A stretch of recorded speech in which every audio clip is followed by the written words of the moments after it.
Boa tarde. A gente começou a ver na última aula sobre a inauguração do Beit HaMikdash.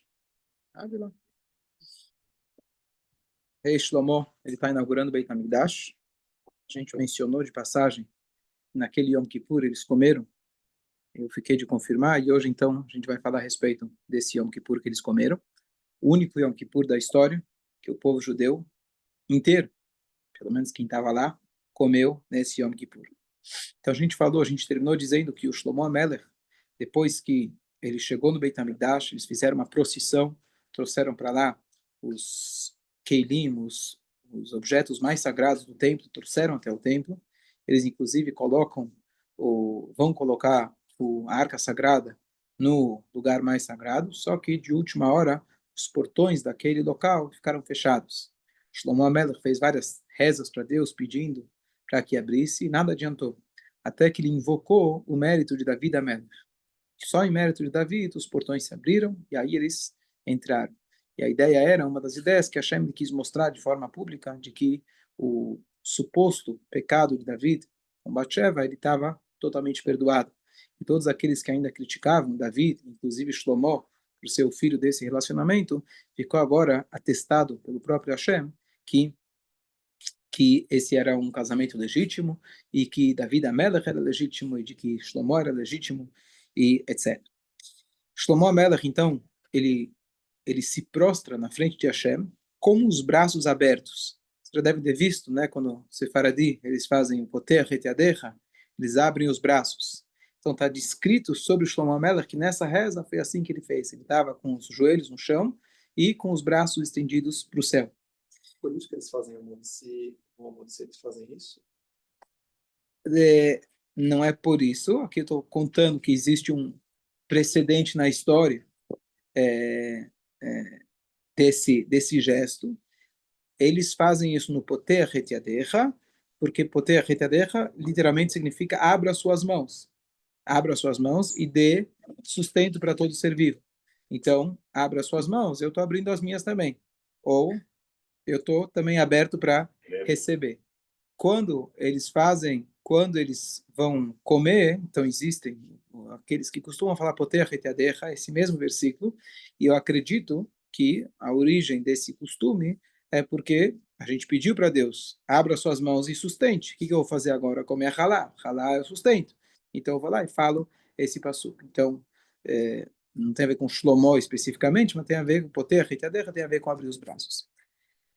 Mas esse abrir os braços, além de ser um gesto de pedido, etc., ele ainda é um gesto também, que o Shlomo Melech dizem os comentaristas, que ele queria mostrar que as minhas mãos estão limpas. Shlomo Melech, ele com Moshe Rabbeinu, ele foi completamente, obviamente, não precisamos falar, mas honesto com todo aquele dinheiro que foi doado para o templo. E ele, naquela hora, quando tudo conclui, ele estende as mãos com esse gesto, mostrando: eu estou com as mãos limpas, eu não tirei nenhum benefício, usufruto, Deus nos livre de desviar algum recurso para benefício próprio. Então, essa é a ideia que ele esticou as mãos. Eu falei no último shiur que ele abençoou o povo, e ele fez, na verdade, uma tefilá muito grande, e eu li a tefilá, mas na verdade o que eu li foi só a primeira parte da tefilá. Hoje a gente vai continuar. Primeiro ele está pedindo para Hashem, com sua bondade, que Baruch Hashem, agora a gente construiu o templo, Hashem cumpriu a sua palavra, etc. E agora a gente vai continuar uma tefilá muito comprida, vou pegar só os tópicos dessa tefilá, para a gente saber o que ele falou nesse momento histórico tão importante. Uma das coisas que ele menciona nessa tefilá é que ele está avisando o povo, dizendo: olha, Hashem ele cumpriu a sua promessa. E eu peço para Hashem, por favor, continue cumprindo, enquanto Bnei Israel, eles cumprirem a sua Torá. Aquilo que está no Shema Israel, que a gente fala todo dia. E a mesma coisa que Shmuel, o profeta, ele falou para David, que enquanto você ouvir a palavra de Hashem, Hashem vai estar com você. Então, Shlomo Melech também está pedindo para Hashem que esteja conosco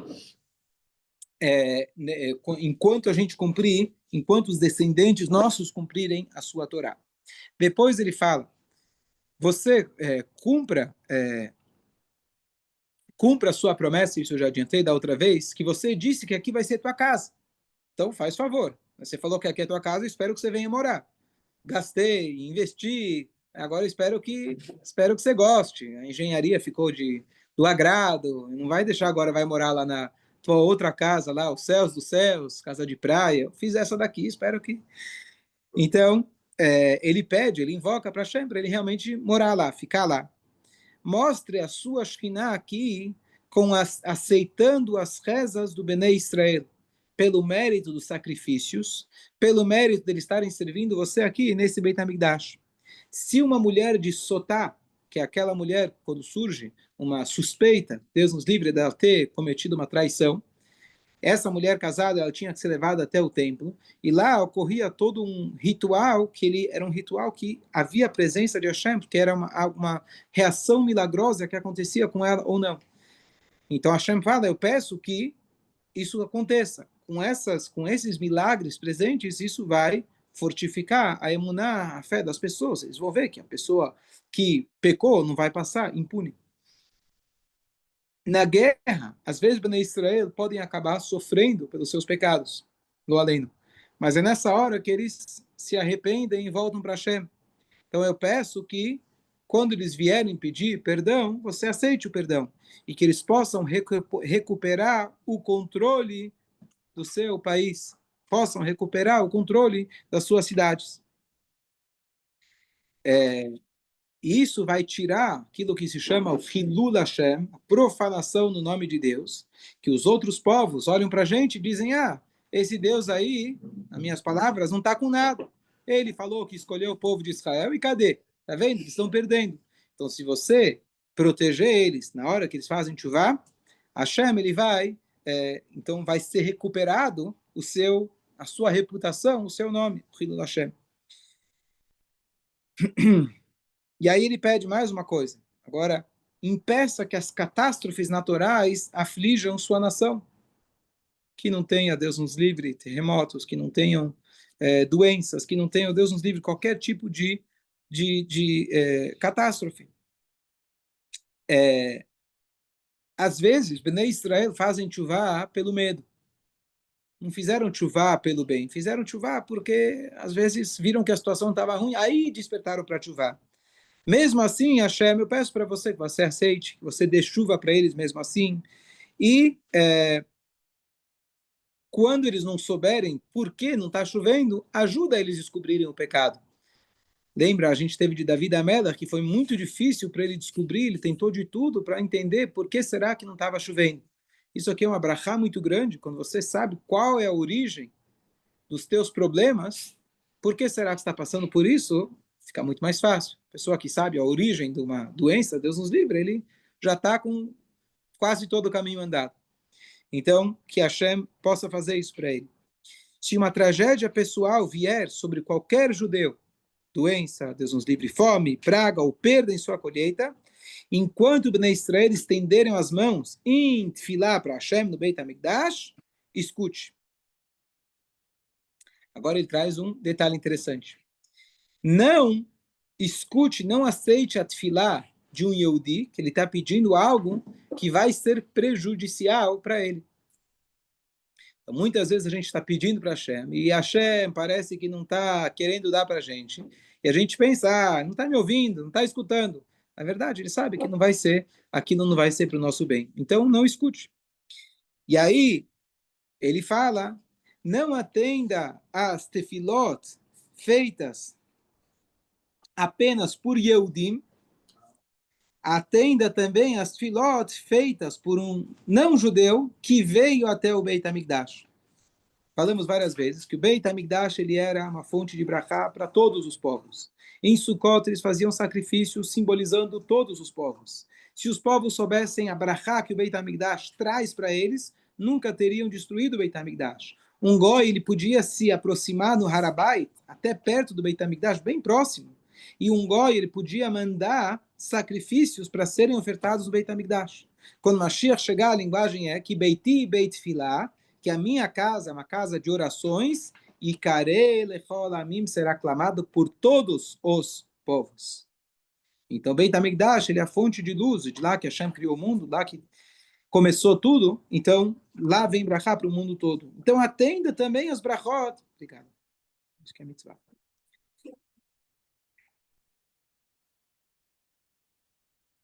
E o que isso vai acontecer? Se o não-judeu foi até o Beit HaMikdash, ele foi atendido, ele vai falar bem, funciona, o negócio funciona. Vai lá no Kotel, rezar, dá um beijo lá no Kotel, bate uma foto, e vai funcionar. Hoje o governador de São Paulo, ele está lá no túmulo do Rebbe, e pode ver, tem a foto lá com o teu amigo Abino Yossi. Então, as pessoas, Milley foi, Trump foi, agora Brasil, né? Tem que mandar São Paulo. Lula ainda não foi, mas o Tarcísio. Inclusive, então, com a Cris Monteiro, então ela é uma grande amiga do nosso povo, então eles foram lá para visitar. Isso se chama um Kiddush Hashem. Isso chama um Kiddush Hashem. Quando um não-judeu, ele sabe que é fonte de brachá. Claro que se pode dizer, bom, tem seu aspecto político, né, quer mostrar que é amigo dos judeus, tarará. Claro, tem interesse, mas isso traz também um impacto positivo quando um não-judeu ele vai lá e ele sabe aonde fica a fonte das brachot, e assim era no Beit HaMikdash. A diferença é que, infelizmente, no Galut, quando a gente está no exílio, nem sempre a gente consegue ver o impacto, toma lá da cá. Você não consegue necessariamente ver, ó, fui lá, rezei e deu certo. Infelizmente, a gente não tem esse acesso ainda. Mas, na época de Mashiach, ou na época do templo, a coisa era muito mais visível, tangível. Então, quando ia lá, rezava, isso causava um impacto muito grande. Como a gente falou que o Shlomo Melech, ele reuniu em volta dele todos os povos, todos reconheceram a grandeza dele. A rainha de Sabá, a gente vai ver, ela vai lá, vai se casar com ele, etc. Todo mundo vai reconhecer a grandeza dele, não é a grandeza dele pessoal, sim a grandeza que ele representa, que é a presença de Hashem. E aqui tem um detalhe interessante. Ele fala o seguinte: mesmo que os judeus não estejam no Beit HaMikdash, no templo sagrado, ou seja, estiverem em Israel, mas por algum motivo não estão no Beit HaMikdash, as pessoas não moravam lá, iam lá só 3 vezes ao ano, eventualmente. Então eu peço que você escute também. Próximo passo. Mesmo que o Yehudi não esteja no Beit HaMikdash, mesmo que ele não esteja sequer em Eretz Israel, o Yehudi está fora de Eretz Israel, exilados pelos seus inimigos. Ele foi lá, como estamos nós, aqui fora, no Galut. Eu peço, eles vão rezar, vão fazer tchuvá, direcionando as suas filot para o Beit HaMikdash. Eu peço que você escute as filot deles. Até hoje. Até hoje, Por certo? isso que a gente reza.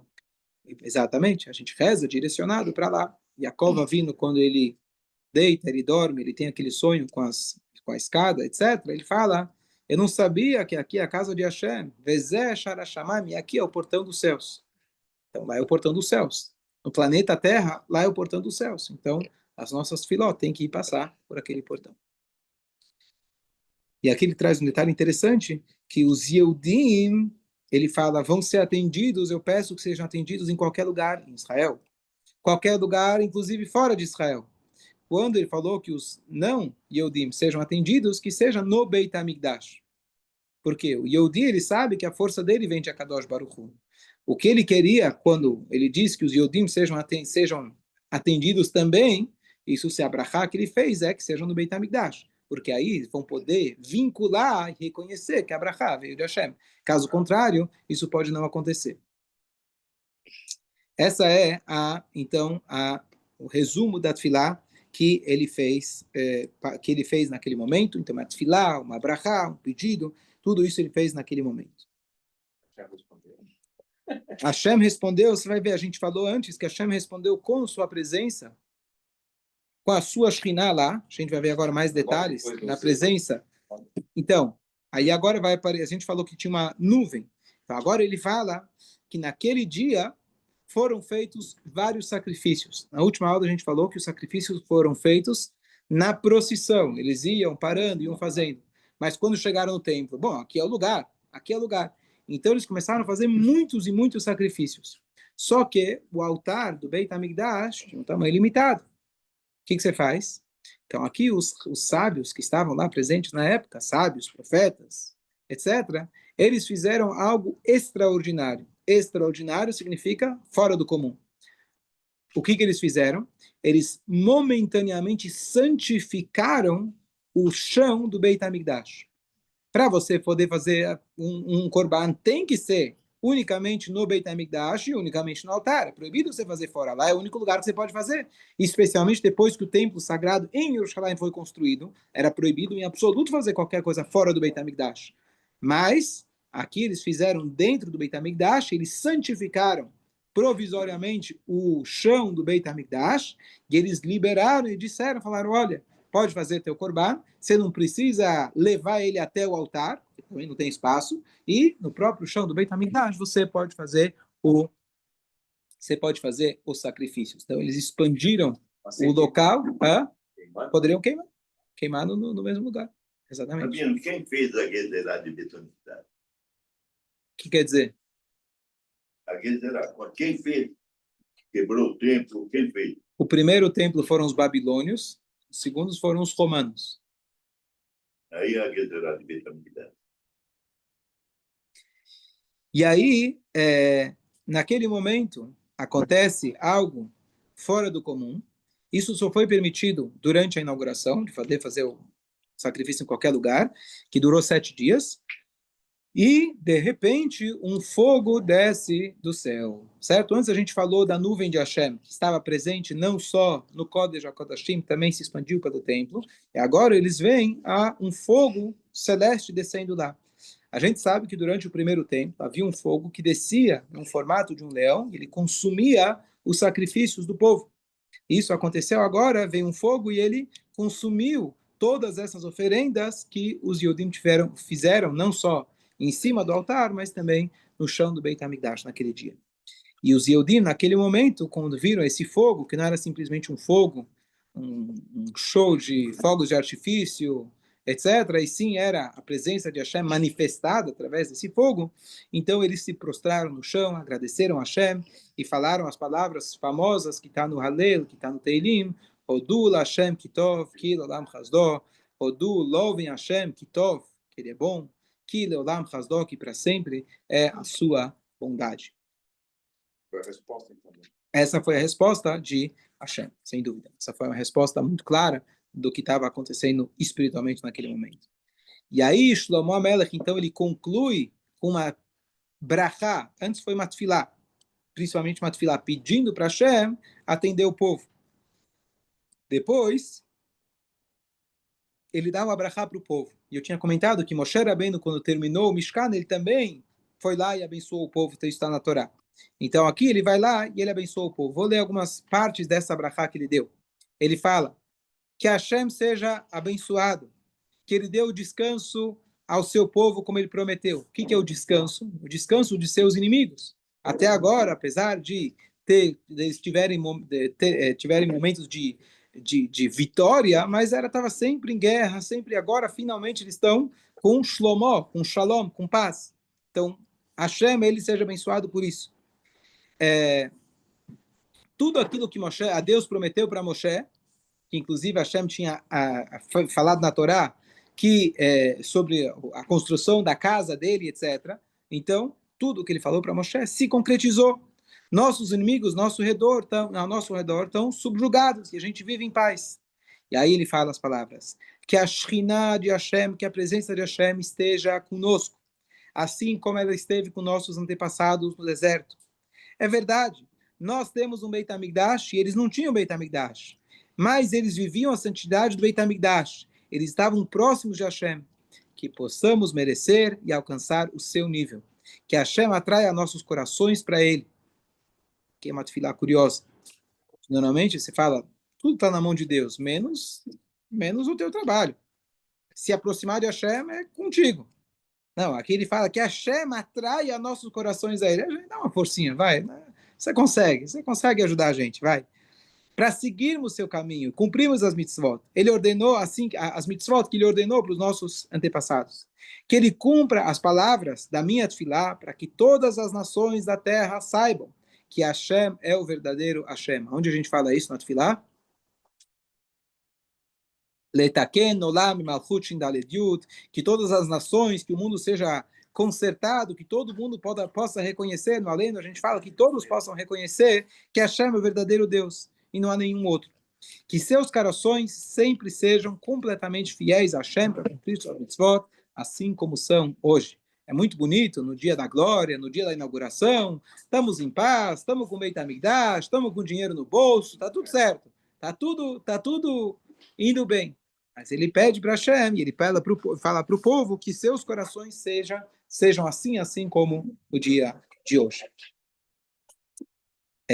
O que é tão importante que os outros povos reconheçam? Então, só corroborando com aquilo que a gente falou antes, se os outros povos reconhecem Hashem, significa que a presença de Hashem está tão presente, está tão palpável, que até aqueles que são mais distantes de Hashem reconhecem, significa que a gente conseguiu atingir o nosso objetivo, que a presença de Hashem está revelada aqui nesse mundo. Então, quando a gente fala no Aleno de Shabeach, isso vai acontecer quando o Mashiach chegar de maneira plena. E é isso que Shlomo HaMelech está falando, que os inimigos, etc., que os outros povos reconheçam, significa que Hashem está realmente revelado nesse mundo. Dúvidas? Então, aquilo que eu fiquei em dúvida no último shiur, eu falei que eles comeram nesse Yom Kippur, então, realmente eles comeram, eu vou agora elaborar nesse parágrafo do que aconteceu naquele dia. Eu falei que a inauguração foi marcada para 7 dias antes de Sukkot. Bom, 7 dias antes de Sukkot, ela vai acabar caindo, inevitavelmente, com Yom Kippur. Você faz uma inauguração, você faz sacrifícios e está escrito que foi festa. A Gemara diz para a gente, o Talmud conta para a gente que naquele Yom Kippur, de fato, eles comeram no Yom Kippur. E eles fizeram um Kal Vachomer, que se chama uma dedução lógica. E eles falaram que quando Hashem mandou inaugurar o templo lá no Mishkan, eles sacrificaram em pleno Shabat. Fizeram sacrifício em pleno Shabat. Fazer um sacrifício, teoricamente, você não pode matar um animal no Shabat. E eles tem detalhes como eles fizeram esse cálculo. Então, se naquele momento eles foram lá e fizeram e profanaram, agora que é o Beit HaMikdash, muito mais, então a gente pode então ir lá, a transgressão do Shabat, ela é pena de morte no sentido de esquilar é apedrejamento. Já aqui no Yom Kippur, a proibição é de karet, que é uma morte divina. Então, nesse caso, mais ainda que a gente pode celebrar no Yom Kippur, e eles foram lá com a presença não de um Zé Ninguém que decidiu que agora pode, e sim presença dos sábios, profetas, rei Salomão. Então, eles concluíram que poderia se comer, e eles festejaram comendo naquele Yom Kippur e fazendo festa. E foi o único Yom Kippur na história que o povo, de forma coletiva, não de forma excepcional, que alguém precisa por saúde, ou Deus nos livre na guerra do Yom Kippur, etc. Mas o povo, como um todo, foram lá e comeram no Yom Kippur com espírito de alegria. E dessa forma, a reféns pediram para Hashem que Hashem aceitasse eles comendo como o perdão que normalmente você consegue atingir através do jejum. O Zohar, ele escreve que o dia de Purim, que está chegando, o dia de Purim, ele é chamado Purim, que está escrito, o Yom Kippur, ele é chamado Yom Kippur, ele é Kepurim, ele é como Purim. Purim, ele é um dia de alegria. Quando Mashiach chegar, de fato, o Yom Kippurim, o Yom, que é como Purim, ele vai ser de fato como Purim, literalmente, que você vai poder celebrar e não vai mais jejuar. Que é uma pergunta comum que as pessoas fazem. Bom, e quando Mashiach chegar, tudo de ruim vai acabar. Você sabe, né? Vai ter morte, vai ter serará. E o Yom Kippur? É uma lei da Torá. Lei da Torá não muda. Tefilim você vai colocar, Shabbat você vai cumprir. E o Yom Kippur? Vai ter que jejuar? Então, conforme esse comentário do Zohar, não vai ter mais jejum. Então, não é uma coisa, não sei se são todas opiniões que concordam, etc., mas lá a gente pode seguir o Zohar em relação a isso, acho que dá para confiar, né? E quando o Mashiach chegar, ele já vai guiar para a gente tudo, então, realmente não vai ter mais jejum com a vinda de Mashiach. E tem sentido, porque o jejum está ligado também com perdoar os pecados, uma vez que não tem mais pecados, então não tem mais jejum. Fala. Faziam um corban no Shabat, né? Sim. Aí a partir de então também faziam também korbanot no Shabat. Sim, verdade. Mas não Yom Kippur, quer dizer. Não. Korbanot se fazia? Se sempre fazia. Yom Kippur também. Tem algum detalhe que eu não consegui me aprofundar o suficiente, algum detalhe que eles aprenderam que no dia da inauguração, excepcionalmente, foi permitido, teve alguma coisa que de lá eles aprenderam, é verdade. Então, Yom Kippur se fazia, a partir de então tudo se fazia, o Beit HaMikdash, ele funcionava para todos os tipos de sacrifícios públicos, eles eram feitos mesmo no Shabat e Yom Kippur. Se eu vou trazer um presente para Hashem, faz favor, não precisa vir no Shabat, tá? Vem dia de semanas, vai lá e abate o animal. Então, você não precisa profanar, e não deve, proibido profanar o Shabat, para um donativo espontâneo teu, etc. Mas, ou mesmo que seja necessário, mas não nem o que os korbanot públicos eram feitos no Shabat, Yom Tov, etc. É isso que a gente faz, as amidot que a gente faz, o Shabat, Yom Tov, são pelos korbanot a mais, Pesach, etc. O Pesach é uma exceção, porque o Pesach ele é chamado, ele é um korban público individual, porque ele é público, todo mundo tem que fazer, mas ele é composto de indivíduos. Então, mas mesmo assim, o Pesach, obviamente, a verdade é que o Pesach, ele é feito, aliás, ele é feito na véspera. O Pesach, ele é feito, ele é comido, ele é ingerido na noite do Pesach, mas ele é feito, por isso o Hametz, que a gente deixa de comer, já é na véspera também. Então, o abate dele era feito antes do pôr do sol. O último dia da inauguração, então falei que eram 7 dias antes de Sukkot, então o último dia, ele é já a véspera de Sukkot. Ninguém foi para casa. Peraí, vou para casa para quê? Uma das mitzvot é você ir para o templo 3 vezes ao ano. Pesach, Shavuot e Sukkot, já estamos aqui. Ótimo. Então, o povo de Israel que já estava lá, ficaram para Sukkot. Você pode imaginar como que seria a festa de Sukkot nessa primeira vez com o Beit HaMikdash. Já seguindo os 7 dias de festa. Já estavam vindo de 7 dias de festa. Já não comeram no Yom Kippur. Então você pode imaginar a alegria, a kedushá, a santidade que eles tinham lá naquele momento. E aí, então, quando que eles deveriam ir embora para casa? Tem Sukkot, quando que você vai para casa? Depois de... Bom, então Simchat Torah não tinha, esse nome não é bíblico. Qual chama o nome bíblico do último dia? Shmini Atzeret, o 8º dia, que é o Shmini Atzeret. Então chega a Shmini Atzeret, terminou a Shmini Atzeret. Bom, vamos para casa.